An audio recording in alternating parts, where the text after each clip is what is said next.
नमस्कार साथियों, स्वागत है आपका। साथियों, आज मैं हिंदी का मॉक टेस्ट नंबर 7 लेकर आया हूँ, जिसमें टोटल नंबर ऑफ क्वेश्चन 20 हैं। आप कितना स्कोर करते हैं वो हमें कमेंट करके अवश्य बता दें। और आप लोग ये सोचें, हम एग्जाम हॉल में बैठे हैं और एक क्वेश्चन को सॉल्व कर रहे हैं। तो चलिए साथियों, शुरू करते हैं प्रश्न क्रमांक 1 से। निम्न में से कौन सा बारिश का पर्यायवाची शब्द नहीं है? मेघ, पयोद, घन या फिर अम्बुज। तो देखिए साथियों, मेघ, घन और पयोद ये भैया बारिश के पर्यायवाची होते हैं, लेकिन जो अम्बुज है, अम्बुज बारिश का पर्यायवाची नहीं होता, बल्कि जो अम्बुज है यह कमल का पर्यायवाची होता है। तो यहाँ पर राइट आंसर हमारा ऑप्शन डी के साथ चला जाएगा। प्रश्न क्रमांक 2 पर आते हैं। विचारों की अच्छी अभिव्यक्ति किस प्रकार के प्रश्नों से में हो सकती है? वस्तुनिष्ठ, अति लघुत्तरात्मक, निबंधात्मक या फिर लघु उत्तरात्मक। देखिए साथियों, यहाँ पर राइट आंसर हमारा ऑप्शन सी के साथ चला जाएगा, क्योंकि देखिए निबंध एक ऐसा माध्यम है जिसमें अपने विचारों को स्वतंत्र रूप से व्यक्त किया जा सकता है। अतः हम कह सकते हैं विचारों की अच्छी अभिव्यक्ति निबंधात्मक प्रश्नों में हो सकती है। प्रश्न क्रमांक 3 पर आते हैं। इनमें से पुल्लिंग शब्द बताइए। उम्मीद, आशा, बचपन, बेकारी। तो यहाँ पर राइट आंसर हमारा ऑप्शन सी के साथ चला जाएगा। जो बचपन है यह पुल्लिंग शब्द है, इम्पोर्टेंट है, कई बार एग्जाम में पूछा गया है, ध्यान रखना। बाकी उम्मीद, आशा और बेकारी ये भैया स्त्रीलिंग है। प्रश्न क्रमांक 4 पर आते हैं। बालकों को लिखना सिखाने से पहले यह आवश्यक है: अक्षर सिखाना, 12 खड़ी सिखाना, लेखन संबंधी जिज्ञासा उत्पन्न करना या फिर उनको क्रियाशील बनाना।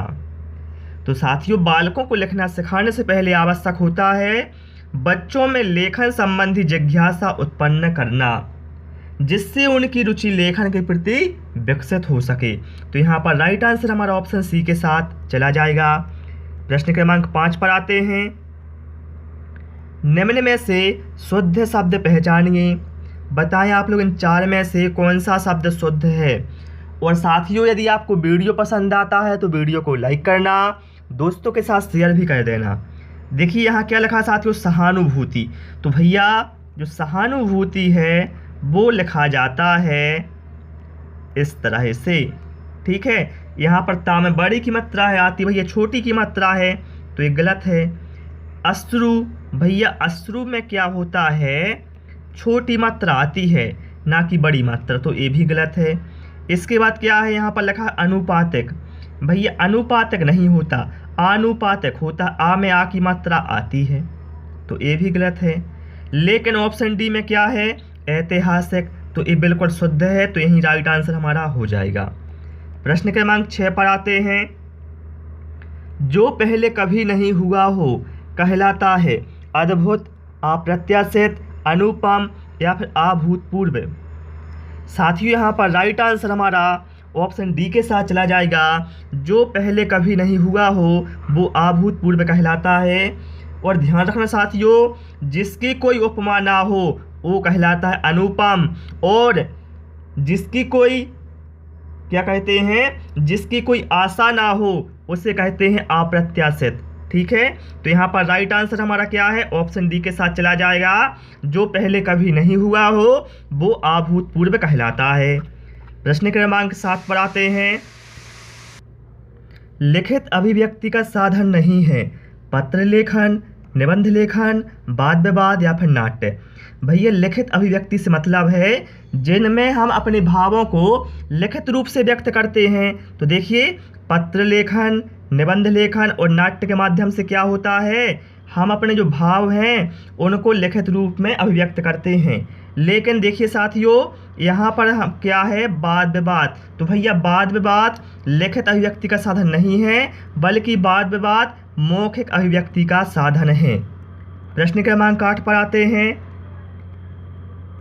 शिक्षण कौशल का उपयोग किया जाता है कक्षा के अंदर, कक्षा के बाहर, ए और बी दोनों, या फिर इनमें से कोई नहीं।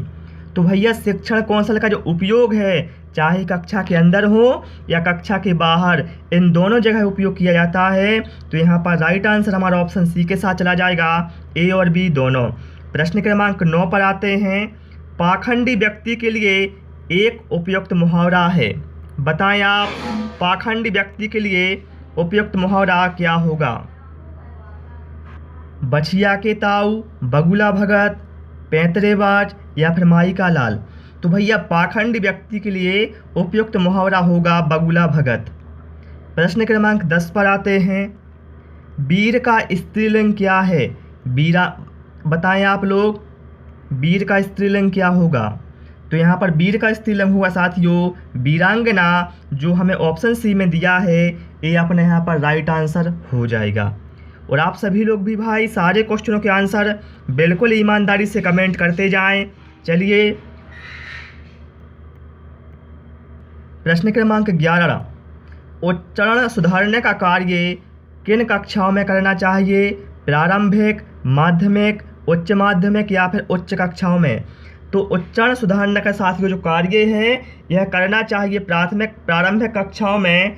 क्यों करना चाहिए, क्योंकि प्रारंभिक स्तर पर बच्चों में उच्चारण संबंधी बहुत विसंगतियाँ पाई जाती हैं, अतः हमें जो कार्य है वो इसी स्तर पर करना चाहिए।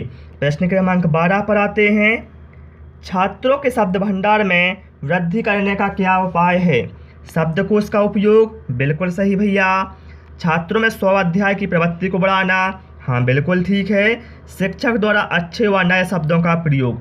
तो भैया ये सभी क्या है, छात्रों में शब्द भंडार वृद्धि के लिए कारगर उपाय हैं। तो यहाँ पर राइट आंसर हमारा ऑप्शन डी के साथ चला जाएगा, उपरोक्त सभी।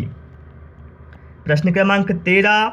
भाषा शिक्षण के उपागम हैं, पाठ, संसर्ग उपागम, रचना शिक्षण उपागम या फिर ए और बी दोनों या फिर इनमें से कोई नहीं। तो देखिए भैया पाठ भाषा शिक्षण के उपागम क्या हैं, पाठ, संसर्ग उपागम बिल्कुल सही है और रचना शिक्षण उपागम। तो यहाँ पर राइट आंसर हमारा ऑप्शन सी के साथ चला जाएगा, ए और बी दोनों। प्रश्न क्रमांक 14 पर आते हैं। संरचना के आधार पर किए गए वाक्य के वर्गीकरण में कौन सा प्रकार नहीं है। तो देखिए भैया संरचना या फिर कहें बनावट के आधार पर वाक्यों का वर्गीकरण 3 तरह से किया गया है। सबसे पहला होता है सरल वाक्य, दूसरा होता है संयुक्त वाक्य और तीसरा होता है मिश्र वाक्य। तो यहाँ पर राइट आंसर हमारा क्या है, ऑप्शन सी आज्ञार्थक वाक्य। यह है संरचना के आधार पर वर्गीकरण का आधार नहीं है। प्रश्न क्रमांक 15 पर आते हैं। अधोलिखित विलोम शब्द युग्मों में से कौन सा सही नहीं है। प्रसारण का विलोम संकुचन बिल्कुल सही है। ओजस्वी का विलोम निस्तेज होता है, बिल्कुल सही है। देहाती का विलोम शहरी होता है, हाँ भैया होता है। भिज्ञ का विलोम सभिज्ञ होता है, नहीं भैया, भिज्ञ का विलोम होता है अनभिज्ञ। तो अतः हम कह सकते हैं तो ये जो कथन है ऑप्शन सी गलत है, तो यही अपना राइट आंसर हो जाएगा। प्रश्न क्रमांक 16 पर आते हैं। किस शब्द का संधि विच्छेद शुद्ध नहीं है, बताएं आप लोग इन 4 में से किसका संधि विच्छेद शुद्ध नहीं है। तो भैया देखिए पहले वाले को मात्रा प्लस आनंद बराबर मात्रानंद। देखिए भैया इसका संधि विच्छेद ऐसा नहीं होगा, बल्कि इसका संधि विच्छेद होगा मात्र प्लस आनंद। तो अतः हम कह सकते हैं कि जो संधि विच्छेद है ऑप्शन ए वाला एक गलत है, तो यही अपना राइट आंसर हमारा हो जाएगा ऑप्शन ए, यह शुद्ध नहीं है। और आप लोग हमें कमेंट करके बताएं कि इसमें संधि कौन सी होगी। आप लोग इसका आंसर हमें कमेंट बॉक्स में अवश्य बताएं। चलिए प्रश्न क्रमांक 17 पर आते हैं। कौन सा शब्द कामदेव का पर्याय नहीं है, अनंग, मनसेज, कदर्प या फिर अरविंद। देखिए साथियों जो अरविंद है यह कामदेव का पर्यायवाची नहीं है, अरविंद है भैया कमल का पर्यायवाची। तो यहाँ पर राइट आंसर हमारा ऑप्शन डी के साथ चला जाएगा। प्रश्न क्रमांक 18 पर आते हैं। वस्तुनिष्ठ प्रश्नों की उपयोगिता का प्रमुख कारण क्या है, रटाई से मुक्ति, पाठ्यक्रम व्याप्ति, निष्पक्ष मूल्यांकन या फिर विद्यार्थियों का हित। तो साथियों यहाँ पर राइट आंसर हमारा हो जाएगा वस्तुनिष्ठ प्रश्नों की उपयोगिता का मुख्य रीजन है निष्पक्ष मूल्यांकन। इसमें क्या होता है साथियों, वस्तुनिष्ठ प्रश्नों में किसी भी प्रकार का पक्षपात नहीं किया जा सकता।